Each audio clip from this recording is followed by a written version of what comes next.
Imagine, just for a second, being at the absolute pinnacle of power. You've built an empire. Your word is law. But now, you're on your deathbed. What's the very last thing going through your mind? Is it glory? Legacy? Or is it something else? Today, we're diving into the sources that report the final and, frankly, very strange wishes of two of early Islamic history's most powerful figures. It's a question that really gets you thinking, doesn't it? We always see the public face of leaders, all strength and certainty. But the accounts we're about to explore claim to pull back that curtain, giving us a rare and pretty unsettling glimpse into the final thoughts of the very first two caliphs. And the two men we're talking about are, of course, Abu Bakr and Umar ibn al-Khattab. They were the first successors to the Prophet Muhammad ﷺ, and they were the ones who took the reins of the early Islamic community in the 7th century. Now, it's really important to get a sense of just how powerful these men were. I mean, we're not talking about small-time leaders here. They led armies, expanded a massive empire, and made decisions that literally changed the world. Their authority was immense. So keep that image of power, of control, in your mind as we go forward. Okay, so this is where the story takes a sharp turn. We're zeroing in on the end of Umar's life, an end which the historical accounts tell us was incredibly sudden and incredibly violent. And this event really sets the stage for a shocking revelation. So there he is, leading the prayers in Medina, the heart of the empire, when he's attacked, stabbed by a man named Abu Lulu. Just like that, in a public act of shocking violence, the ruler of this huge territory is brought face to face with his own end. In the hours that follow, it's clear there's no coming back from this. The wounds are fatal. Now, according to the sources, this is the moment when a person sees what's waiting for them on the other side. And Omar is said to have been confronted with the terrifying prospect of divine judgment. And this reported quote from Sahih al-Bukhari is, well, it's chilling. By God, if I had all the earth full of gold, I would give it all to avoid the punishment of God. Think about that. The leader of an empire, willing to trade every piece of gold on the entire planet just to escape what he believed was coming. What on earth could cause that level of pure terror? Well, commentators cited in these sources, people like Ibn Hajar al-Asqalani, they have an answer. They interpret this fear as being tied directly to his actions while he was in power. Specifically, they say it was a fear of being judged for his shortcomings in the right of the subjects. It seems that the crown wasn't just heavy, it was terrifying. But this profound fear is really just the prelude.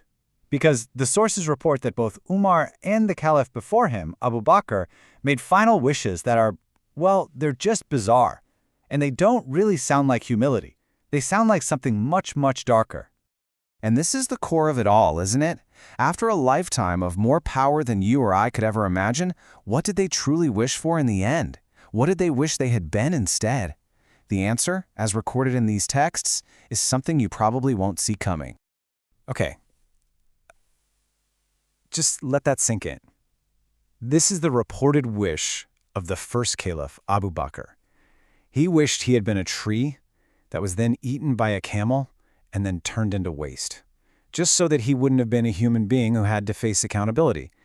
It's a shocking image. And then you have Umar's wish, which is so eerily similar it's uncanny, to have been an animal, slaughtered, cooked, eaten, and then reduced to excrement. The sources present this as this desperate, visceral desire to have never existed, as a man who would have to answer for his deeds. The parallel between the two wishes is just striking. So why? Why these incredibly graphic, specific wishes? The sources we're looking at don't just leave us hanging. They offer up an interpretation, a reason for what they present as this deep, almost unimaginable regret. And the central theme here is divine reckoning. The argument in these texts is that these weren't just humble statements of piety. Not at all. They were confessions, born from a gut-wrenching terror that their actions as rulers were about to be judged and judged very harshly. But what actions specifically? According to these sources, there's a direct line. A line that connects these horrifying last wishes straight to the policies and the attitudes that the caliphs held towards non-Arab people, especially the Persians, whose lands they had conquered. And this is where the argument really gets laid out. The sources present this stark contrast. On one side, you have hadiths where the Prophet Muhammad ﷺ is quoted as having more trust in the Persians than the Arabs. They also mention an account where Imam Ali ﷺ had to step in to protect the dignity of noble Persian captives. But then, on the other side, you have statements attributed to Omar suggesting non-Arabs were conquered for the slavery of the Arabs. It's a completely different worldview. And to back this up, the sources point to some very specific policies. They cite texts like Al-Musannaf and Ibn Khaldun's Muqaddimah, which mention things like a ban on non-Arabs from even entering the capital city, Medina, and, perhaps most shockingly, an alleged order to burn the vast libraries of Persian science and culture. This painted a picture of a society that was very different from the one described under the Prophet, ﷺ. And this is where, according to these sources, the whole story comes full circle.